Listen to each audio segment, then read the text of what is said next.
Seigneur Dieu Père, il y a un seul et unique Dieu.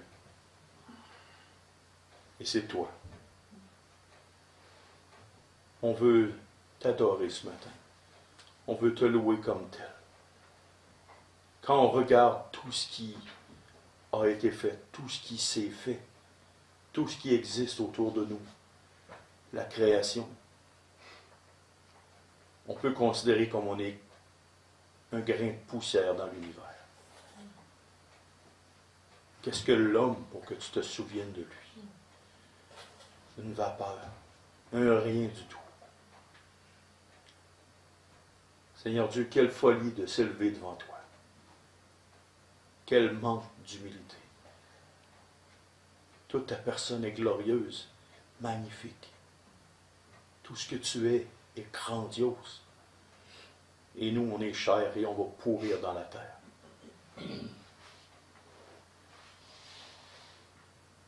On veut t'élever, Père, ce matin. On veut te dire toute notre affection, toute notre adoration, tout le respect qu'on a envers toi, Seigneur. On peut s'humilier devant toi. On n'avait même pas la force, même pas 1%, la force nécessaire pour relever nos yeux vers l'éternité, pour essayer de voir si tu pouvais exister. Toi, tu t'es révélé à nous. Combien tu es merveilleux, Père.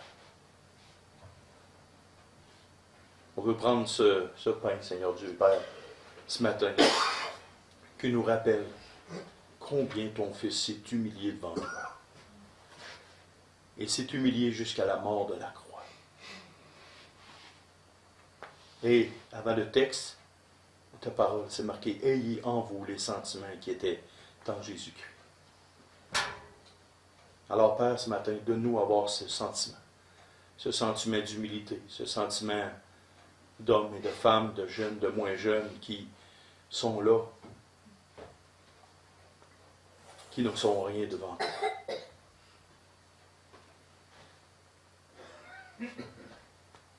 Et c'est de ton Fils, le Seigneur Jésus, qu'on veut prendre ce pain, en toute humilité et grand respect, et avec crainte de ta personne, Seigneur. Amen. Le titre du message ce matin, c'est l'évangélisation. L'évangélisation. Pourquoi? Pourquoi ce premier message de première année, comme on dit? Parce que souvent on s'endort. Parce que souvent on n'évangélise pas. Parce que souvent on perd de vue la vision de l'évangélisation. Mais souvent aussi on évangélise tout croche. Souvent on manque notre coup. Souvent on n'a pas la perspective. Qu'est-ce que c'est l'évangélisation? C'est quoi notre contenu? C'est quoi la vision qu'on devrait avoir? C'est quoi l'évangélisation? Qu'est-ce que c'est pas l'évangélisation? Alors ce matin, comme probablement dimanche prochain aussi, pour donner un grand coup d'envoi, j'aimerais qu'on s'entretienne. J'aimerais vous entretenir sur l'évangélisation. La première des choses, on va voir, j'ai 35 sujets pour vous. Pas pire, hein? Pas pire. Vous n'avez pas pensé que l'évangélisation, ça serait assez poussé de même, hein? Et c'est juste le commencement, 35. Mais je vais quand même être doux avec vous. La première des choses, quelle est notre vision pour l'évangélisation? Quel est notre intérêt? Qu'est-ce qu'on entend par évangélisation?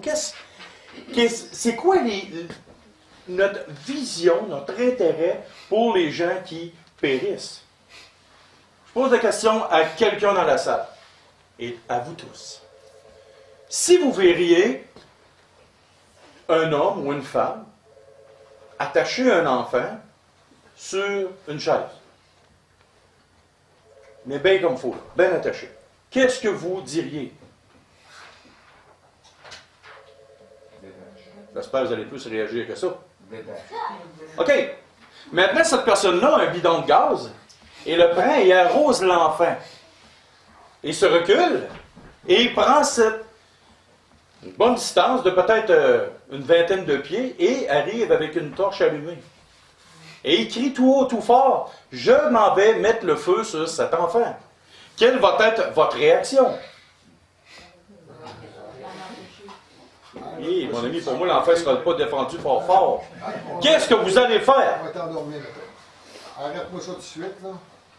Arrête-moi ça tout de suite. D'après moi, je ne dirais pas juste à la personne, arrête-moi ça tout de suite. Me connaissant, je l'étouffe. Pas pour le faire mourir, moi pour lui faire manquer d'air pour qu'il arrête de bouger. Parce que c'est dangereux. Baba, ton fils, si quelqu'un l'attache, lui met de l'essence dessus, il se recule avec une torche allumée et il dit « Je m'en vais mettre le feu après ton fils », qu'est-ce que tu vas faire?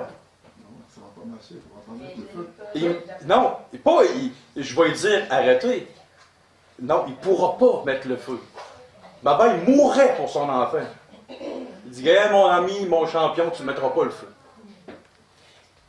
Est-ce que nous avons la vision que c'est exactement ça qui se passe autour de nous? Dans chaque personne qui nous côtoie, les gens sont pris, sont enlacés, le feu de l'enfer s'en vient et les gens s'en vont là. Et nous, comme chrétiens, qu'est-ce qu'on fait? Il n'y a rien pour les laisser aller.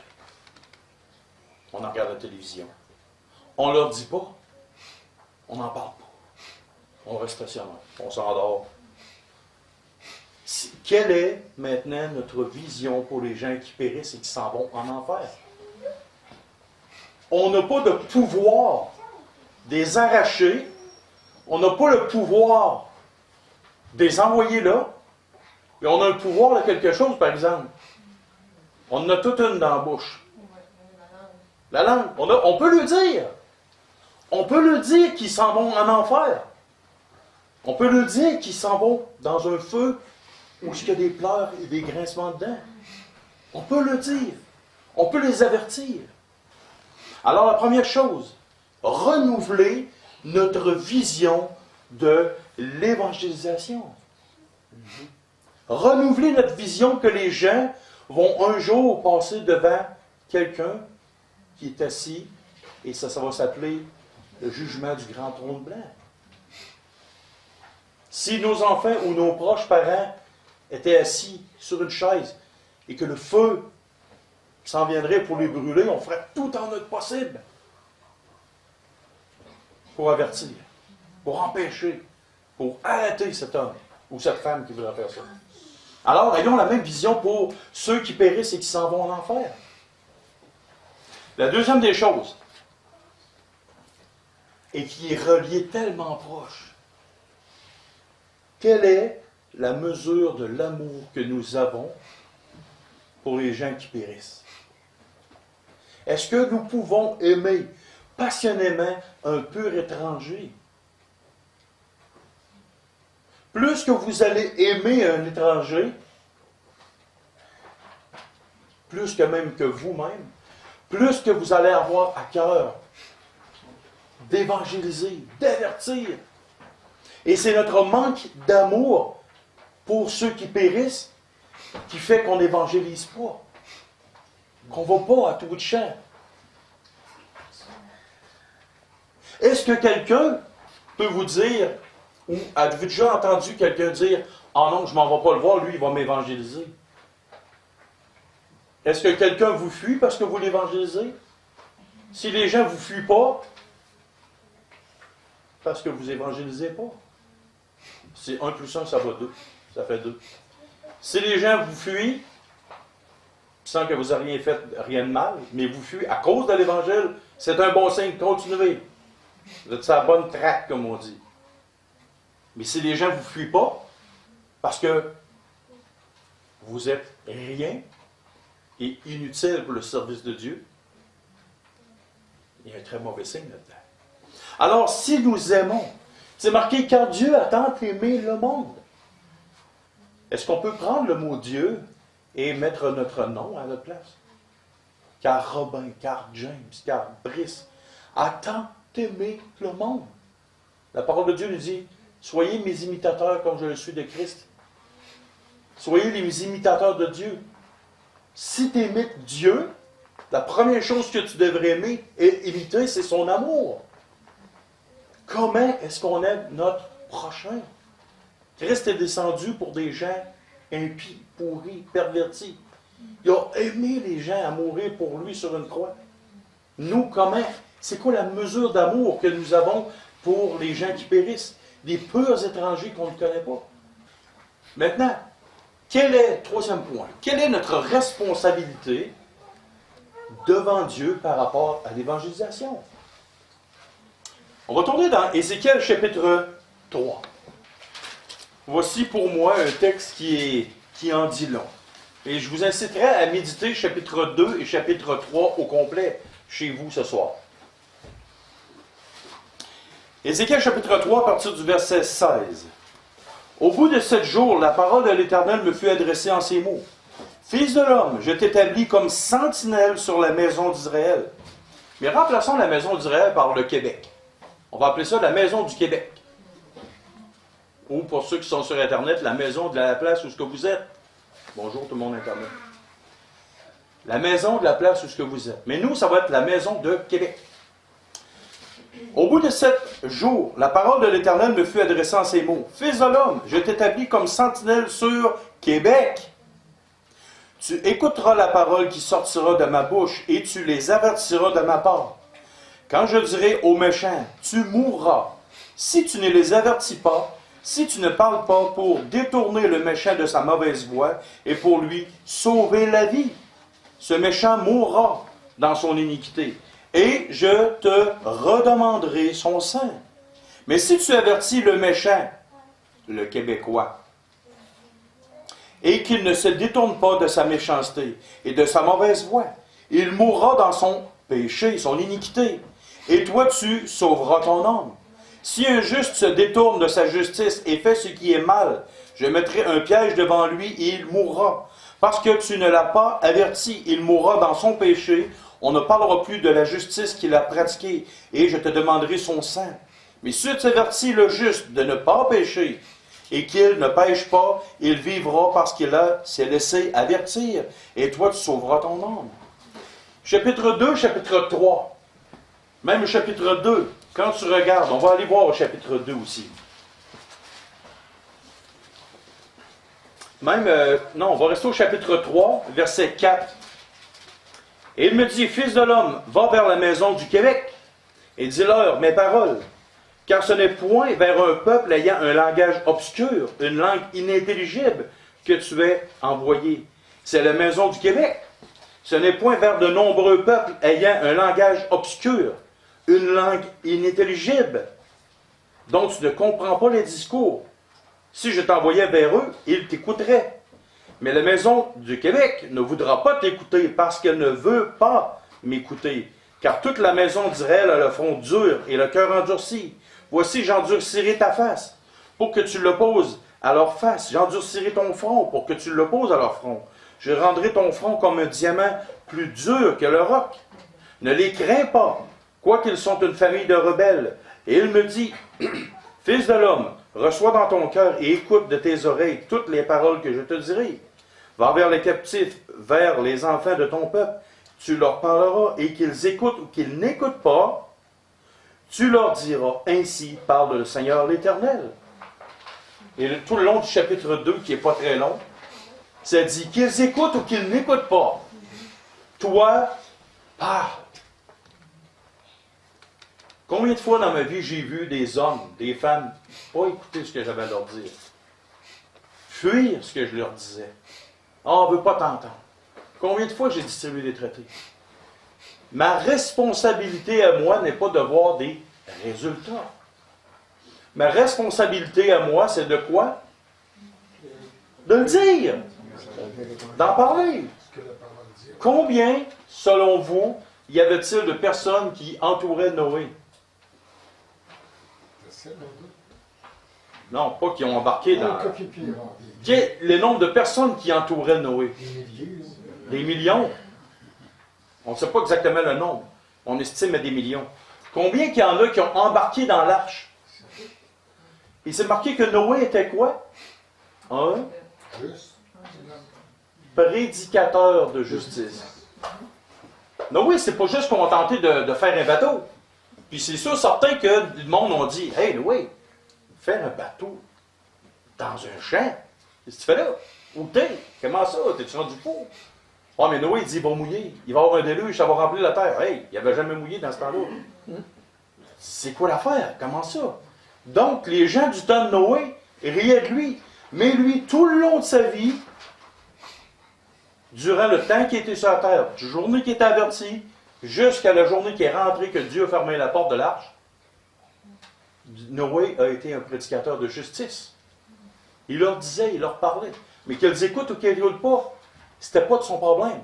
Son problème à lui, sa job à lui, son travail, sa mission, c'était de parler.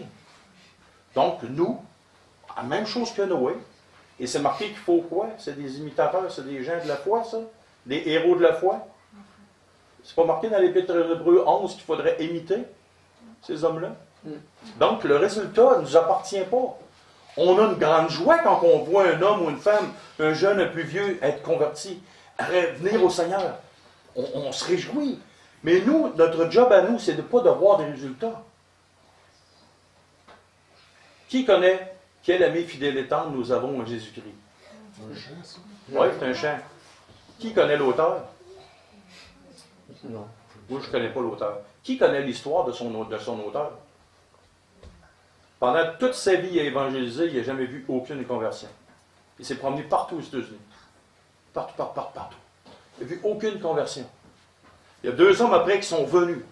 3 mois après sa mort, ils ont commencé à refaire le même. Il y a eu des centaines de milliers de conversions. Il n'a jamais vu un résultat dans sa vie. Mais il a toujours prêché l'Évangile. Et tous les 2 hommes qui se déplaçaient partout ce qui avait passé, ils voyaient des conversions, puis les gens qui témoignaient, c'était à cause de la prédication de cet homme-là. Voyez-vous que ce n'est pas à cause que dans notre vivant, on ne voit pas les résultats. Mais c'est dans le futur. Et Dieu connaît les résultats. Mais il y a une limite à notre responsabilité. Et cette limite-là se trouve dans Matthieu 10, versets 14 et 15. On va y tourner. Il y a une limite.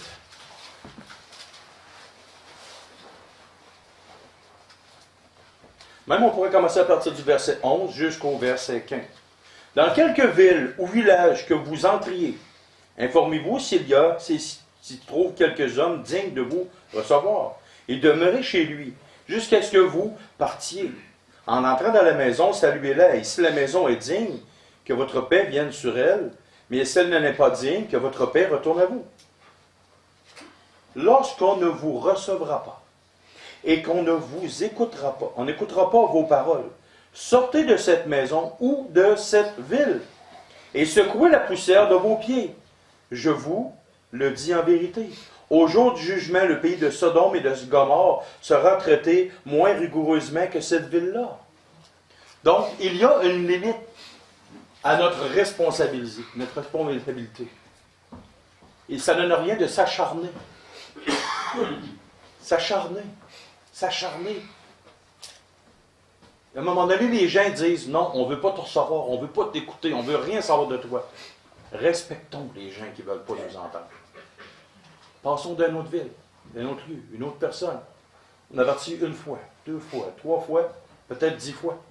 Et après, si les personnes ne veulent rien savoir, oups, comme le Seigneur disait, secouez la poussière de votre vêtement, de votre linge. Et ils sont responsables. Nous ne sommes pas responsables de leurs décisions. Une autre chose.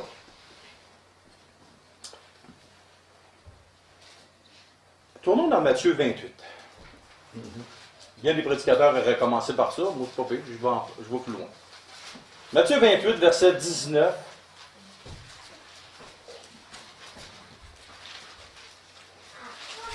Et 20. On va décortiquer un petit peu ces 2 versets-là. Allez, virgule. Ça veut dire de rester chez nous et de rien faire. Oh, ça veut dire quoi aller? Moi, si ma femme a dit, James, va au dépanneur et achète un pain du lait. Gare à moi si je ne reviens pas avec le lait et le pain. Est-ce que c'est vrai, mesdames, que vous faites ça? Vous êtes toutes dans le même moule. Vous chicanez vos maris parce qu'on a oublié le pain et le lait. Mais si ma femme elle me dit « va » ou elle dit « viens ici », oh, j'ai de l'affaire à écouter. Pourquoi il y a des c'est pas vrai? Oui, c'est vrai. Belle farce. Mais quand on dit « allez », le Seigneur Jésus dit « allez ». Est-ce que c'est une suggestion? Une exhortation. Est-ce que c'est une exhortation? Non. Non. C'est un ordre. Qu'est-ce qu'une exhortation? Une exhortation, c'est un encouragement à mieux faire une chose. Tu es sur une mauvaise voie, puis tu dis à un frère ou une soeur, non, gars, j'aimerais ça. Repense à ce que tu fais, ce que tu vois. Mais là, c'est même pas une question de suggestion. C'est pas une exhortation. C'est pas un choix de réponse. A, B, C et D. T'as pas le choix. Allez! Faut que tu y ailles. Jésus disait, vous serez mes témoins. Et c'était quoi l'ordre de priorité? Jérusalem. Ensuite, Samarie. Samarie. Ensuite, la Judée. Et jusqu'aux extrémités de la terre. Tu commences chez vous, dans ta ville, dans ton village. Est-ce que vos voisins savent que vous êtes chrétien? Oui? Non? Le aller, il ne va pas très loin. On aime mieux prêcher à des évangiles, à des étrangers. On aime mieux prêcher l'évangile à des étrangers qu'on va être sûr certains qu'ils ne nous reverront pas. Je commence à graffiner fort dans votre cœur, hein? Ça se peut-tu? On ne veut pas parler. On a peur de perdre des avantages. On a peur que nos voisins commencent à plus nous aimer et avoir des problèmes avec nos voisins. Vous seriez surpris que vous allez découvrir des choses profondes que vos voisins vont vous dire. Vous allez être surpris d'apprendre ça.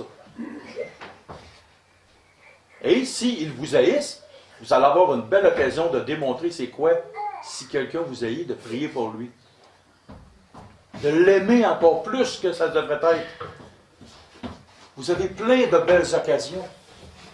Donc, la mission, c'est allez, faites de toutes les nations des disciples. Toutes les nations. Je vais en parler un petit peu plus loin tantôt. Qu'est-ce que ça veut dire, toutes les nations? Est-ce qu'on a plusieurs nations ici au Québec? Oui. Combien y a-t-il de langues au Québec? Combien y a-t-il de langues au Québec? Non, de langues. Comment est-ce qu'il y a de langues?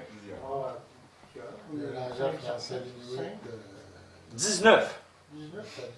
17 qui sont dans le nord, toutes qui s'appellent l'Iroquois, l'Algonquin. Toutes les langues autochtones. On en a 17 au Québec. OK? Puis on a l'anglais et le français. J'espère que vous saviez qu'il y a des Anglais au Québec. Puis il y a les Espagnols. Mais ça, c'est officiellement.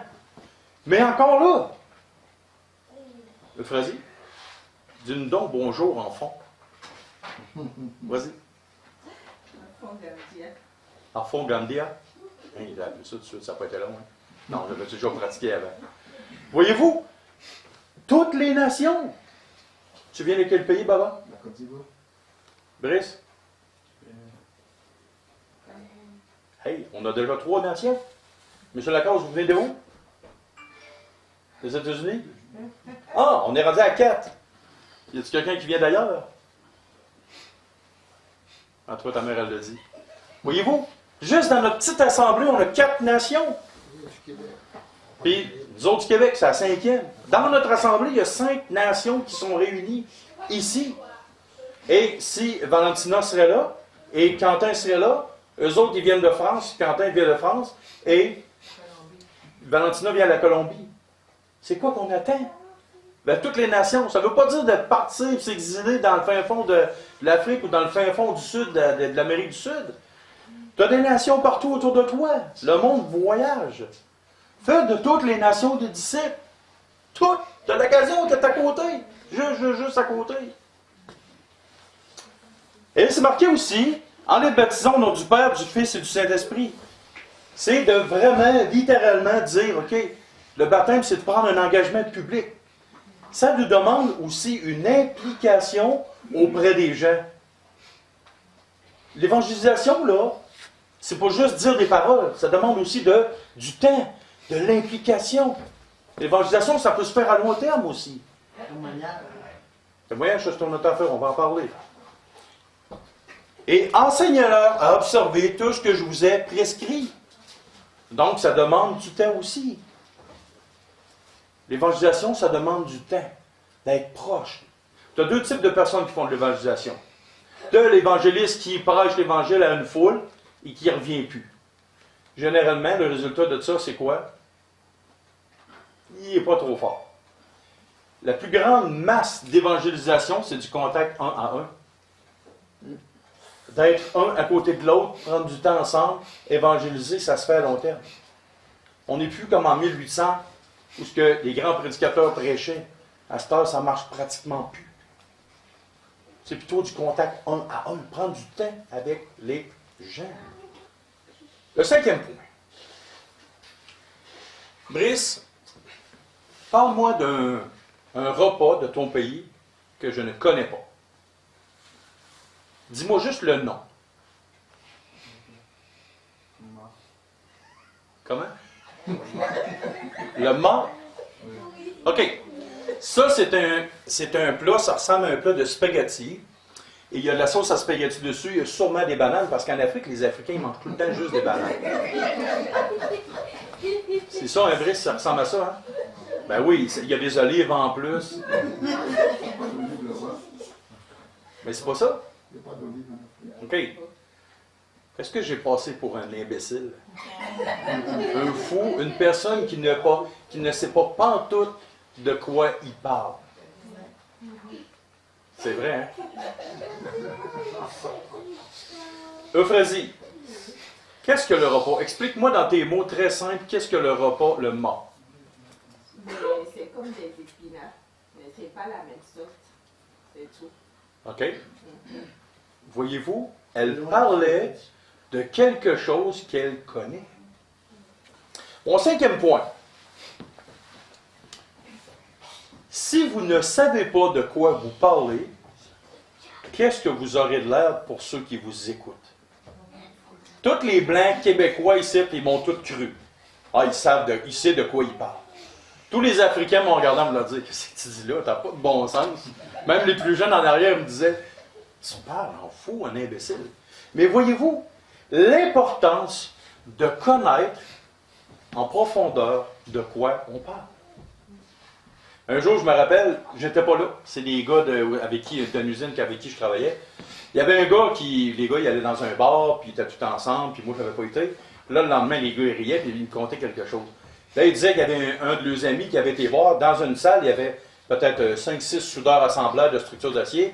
Et là, il y avait un gars qui disait tout le temps aux gens, puis personne n'avait dit qu'il était des soudeurs assembleurs. Fait que là, il y avait un gars qui s'était vanté, un de nos amis qui était venu voir. Ah, il dit, moi, là, écoute, moi, je soude, j'assemble, puis le fer, le métal, moi, je connais ça, il n'y a pas de problème avec ça, bon. Puis toute la patente, puis il était bon. Puis là, les gars, ils ont posé des questions. Il dit, as-tu des cartes, toi, pour souder? Puis il dit, c'est quoi les cartes, peux-tu nous le dire? Ben, il dit, oh oui, il dit, il y a affaire de même, là. Puis il dit, comme ça, là, puis il dit, en montant là, puis dans le plafond.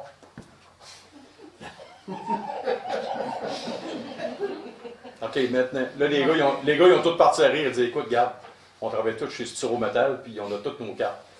Ça s'appelle à plat, horizontal, vertical montant, overhead, au plafond. Le gars a fait. Voyez-vous, cet homme-là parlait au travers de son chapeau. Il ne connaissait pas de quoi il parlait. Si vous voulez passer pour des fous et des imbéciles auprès des gens qui vous entourent, connaissez pas votre sujet et parlez-en. Comment allez-vous connaître le sujet dont vous voulez parler? Vous voulez parler d'évangélisation? Si vous ne connaissez pas votre Bible, vous aurez l'air des gens qui ne savent pas ce qu'ils disent. et vous passerez pour des imbéciles et vous allez avoir une partie du discrédit. Mais qui va être le plus discrédité à cause de vous? Dieu, Christ, aux yeux des gens. Le discrédit va être sur le Seigneur Jésus parce que nous avons été fainéants et nous n'avons pas voulu savoir et s'intéresser à la parole de Dieu. Dites-vous une chose. À force d'évangéliser les gens, j'ai su une chose. Les gens sont beaucoup plus au courant que vous le pensez. Prenez pas les gens pour des imbéciles et des gens qui sont totalement ignorants. Quand vous allez tomber sur... Comment vous allez faire avec un témoin de Jéhovah? Un mormon? Un catholique fervent? Quand vous allez tomber sur un athée scientifique qui va vous ostiner sur les jours de la création? Voyez-vous, les gens sont loin d'être des imbéciles, des fous, et ils sont très convaincus de ce qu'ils croient, même du mensonge. Alors, c'est pour ça qu'il faut vraiment, peut-être pas en Afrique, parce que c'est différent en Amérique du Nord. Mais ici, en Amérique du Nord, les gens sont très cérébrales. Très cérébrales. Et ça prend du concret, des preuves. Est-ce que tu as remarqué ça, Brice et Baba? Très cérébral. Pour un Africain, ou peut-être un Haïtien, dire que Dieu n'existe pas, est-ce qu'il y a beaucoup de monde en Afrique qui disent que Dieu n'existe pas? Non, hein? Au Québec, est-ce qu'il y en a beaucoup de monde qui disent que Dieu n'existe pas? Comment ferons-nous pour prêcher l'Évangile sans la Bible? Fermez votre Bible, et vous n'avez pas le droit de l'utiliser. N'arrivez pas avec des miracles, n'arrivez pas avec toutes sortes de choses spirituelles. Maintenant, prêchez l'Évangile à un athée. Que ferons-nous? Il faut absolument avoir un éventail de connaissances large pour pouvoir avoir de la crédibilité. Et ça implique une chose, qu'il faut étudier, il faut connaître, il faut s'arrêter, prendre du temps. Il faut se préparer dans l'ombre. Pensez-vous qu'un joueur olympique s'est préparé 3 semaines avant d'arriver là? 4 années d'affilée, 5 ans d'affilée, préparé sans faute, l'autodiscipline, la nourriture, tout est compté à la seconde près pour arriver à l'étape finale dans l'espoir de gagner une médaille. Nous, comme chrétiens, on doit avoir la même autodiscipline pour se préparer. L'apôtre Paul, il disait quoi? Soyez toujours prêts à vous défendre avec douceur de ceux qui vous demandent raison de votre foi. Donc, comment vous allez défendre? Avec douceur à ceux qui vous demandent raison. Oui, ok, tu crois en Dieu. Pourquoi tu crois en Dieu? Un athée te demande pourquoi tu crois en Dieu. Lui, il ne croit pas. Comment tu vas faire?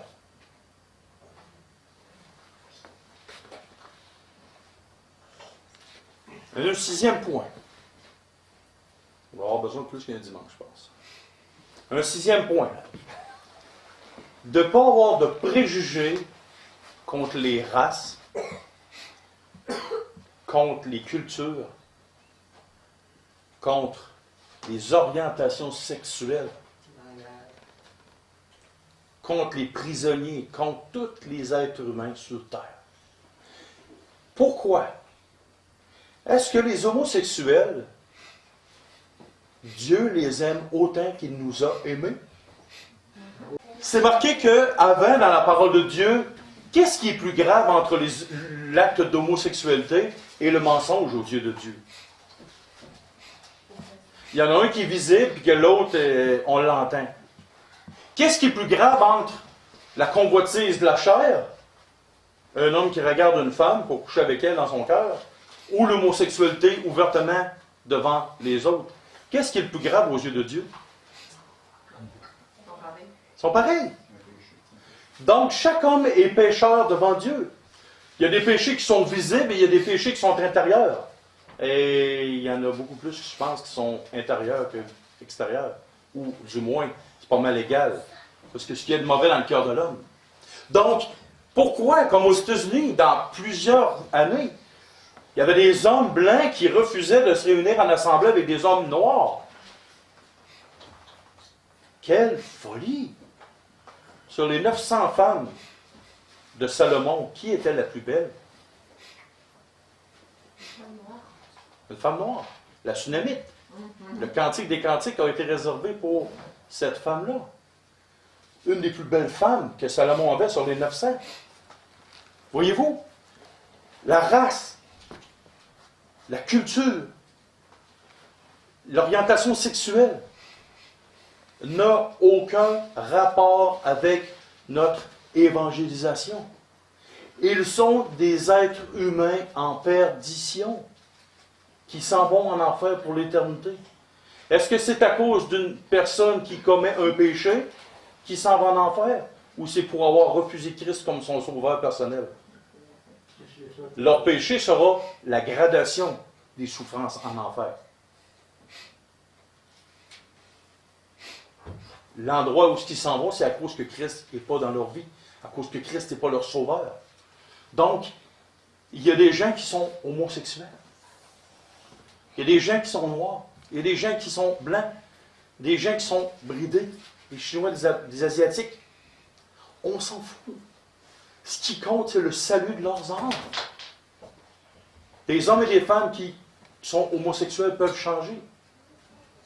Nous, au Québec, on a une grosse réticence envers les musulmans. Bien du monde, dans le monde, ont une réticence envers des musulmans. Si on va être honnête, c'est vrai, à cause de beaucoup de mal qui se fait dans le monde.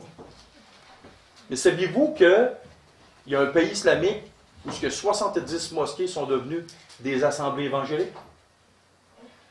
Oui. 70 mosquées sont devenues des assemblées évangéliques.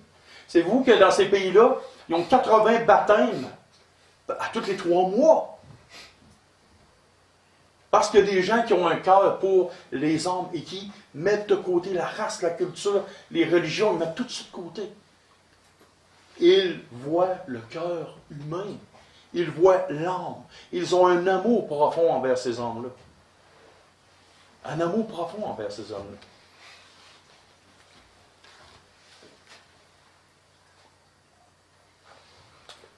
Et l'apôtre Pierre, disant dans Acte 10, versets 34 à 48, on n'ira pas y tourner, mais il disait maintenant, j'ai vu que Dieu ne fait pas de favoritisme. Que ce soit des Juifs, des non-Juifs, n'importe quelle race. Qui avait le livre d'Ésaïe dans ses mains? Dans les Actes des Apôtres? Ah, puis ça, c'est un blanc du Québec, un Éthiopien. Hein? C'est un noir d'Afrique. Voyez-vous, ils ont, comme nous avons, ils avaient et nous aurons la parole de Dieu. Indépendamment des races, des couleurs, de tout ce qu'on peut avoir. OK. Est-ce qu'on sort quand il fait une grosse tempête? Moi, oui, mais je suis un petit peu plus fou. D'autres, Patrick aussi, peut-être un peu plus fou. Il y en a d'autres que non, ils ne sortent pas. OK. Qui sort dehors quand il fait une grosse pluie battante? Toi, Patrick, tu sors? Moi, j'aime ça aussi, aller me promener dans la pluie quand il fait une grosse pluie. Moi, je fais qu'un imperméable. Hein? Moi, je suis pas normal. Ouais, moi non plus, je suis pas normal, j'aime ça. T'sais. Voyez-vous, il y a quelque chose dans Ecclésiaste. On va le voir Ecclésiaste chapitre 11, versets 4 à 6. Et c'est un de mes passages favoris pour faire de l'évangélisation dans l'Ecclésiaste. Ça me donne un boost, ça me donne un encouragement. Ecclésiaste, c'est là, il y a le monde qui va me dire, ouais, qu'est-ce que tu fais là? L'évangélisation, c'est dans le Nouveau Testament. Oh, t'es sûr qu'il n'y a pas de principe dans l'Ancien? On va voir ça. Ecclésiaste chapitre 11, versets 4 à 6. Celui qui observe le vent ne sèmera point, et celui qui regarde les nuages ne moissonnera point. Oh, qu'est-ce que ça veut dire? Il y en a qui regardent aux circonstances avant de faire quelque chose. Moi, s'il me fait une tempête, une fois, j'ai compté de quoi quand ma femme, quand j'étais plus jeune, puis j'étais un petit peu comme ça, entre les deux oreilles. Et je me rappelle un jour, j'étais allé au centre d'achat quand j'étais jeune, il y avait une méga tempête dehors, je suis sorti dehors et je mangeais un cornet. Dans une tempête. Ça, c'est vraiment moi, là. Ça le voit d'allure. Il y a bien du monde qui me regardait de travers ce qu'il fait là. Oh oui, j'étais dans la neige. Manger un cornet dans une tempête. Bon. Mais, dans l'évangélisation, il ne faut pas regarder aux circonstances avant de faire quelque chose. Il y aura toujours une circonstance qui va t'empêcher de faire quelque chose pour le Seigneur. À matin, je ne me lève pas parce que. À matin, je ne vais pas à l'assemblée parce que. Je ne vais pas avec ces chrétiens-là parce que. J'évangéliserai pas. Ce gars-là, il a plein de tatouages, il a les cheveux longs, puis il a l'air d'un tueur. Vous seriez surpris comment est-ce que les gars en prison ont ouvert à l'Évangile.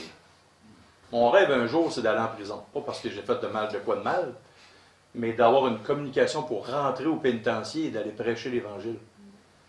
Parce que là, au moins, tu n'as pas besoin de leur dire qu'ils sont coupables. Tu n'as pas besoin de leur démontrer qu'ils sont coupables devant Dieu.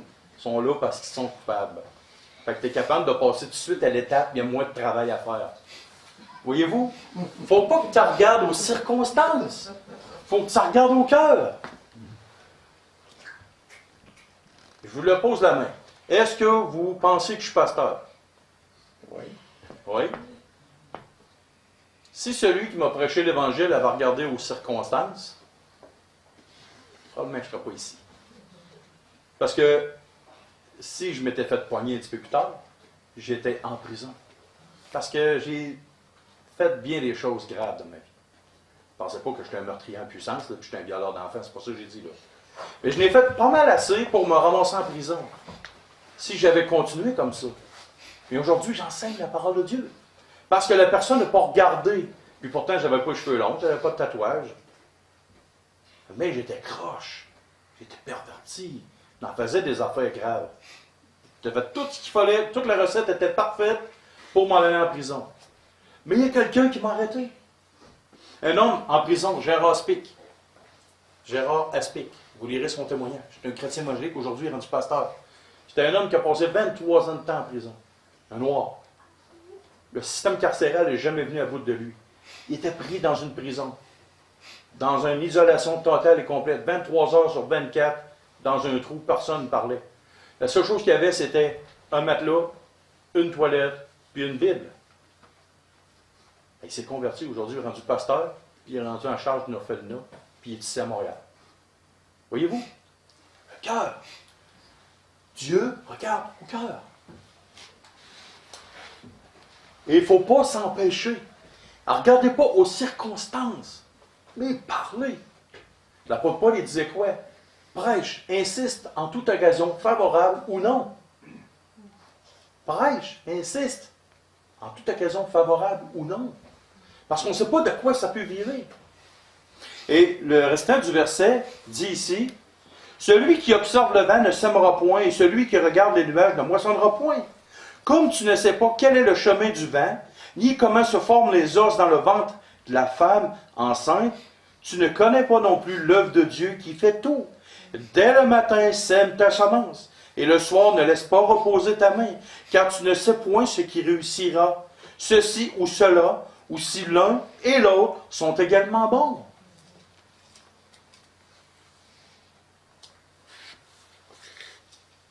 Aussi, c'est pas juste notre méthode qui marche. Il y en a qui donnent des traités, donnent des traités, donnent des traités. On leur dit, arrête de gaspiller du papier. Ça ne donne rien. Combien de milliers de Québécois sont venus au monde spirituellement à cause des traités dans le passé?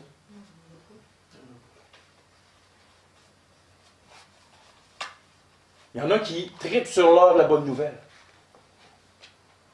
Moi, je suis totalement d'accord avec ça, mais je ne l'écoute jamais. Moi, je suis le genre de gars que j'aime prêcher du contact un à un. Arrêter quelqu'un dans la rue. Littéralement, un pur étranger, j'arrête, je parle. Je fais ça régulièrement.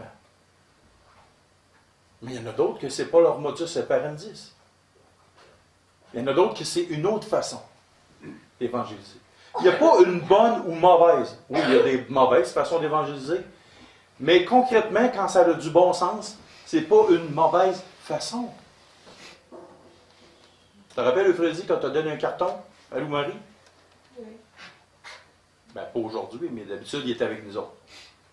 OK? Voyez-vous? Il n'y a pas une mauvaise façon d'évangéliser. Mais il y a des méthodes, il y a des moyens, mais c'est le Saint-Esprit qui va vous diriger. Ça peut être une parole, dite à propos. Ça peut être une façon de vivre. Ça peut être n'importe quoi.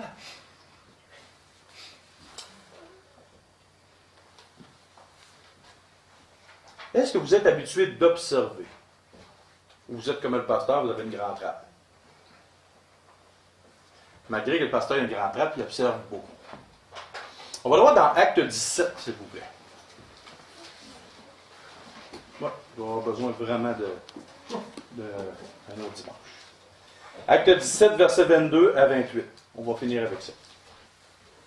Paul, debout au milieu de l'aréopage, dit « Homme athénien, je vous trouve à tous égards extrêmement religieux, car en parcourant votre ville, en considérant les objets de votre dévotion, j'ai même découvert un autel avec cette inscription, à un Dieu inconnu. Ce que vous révérez sans le connaître, c'est ce que je vous annonce.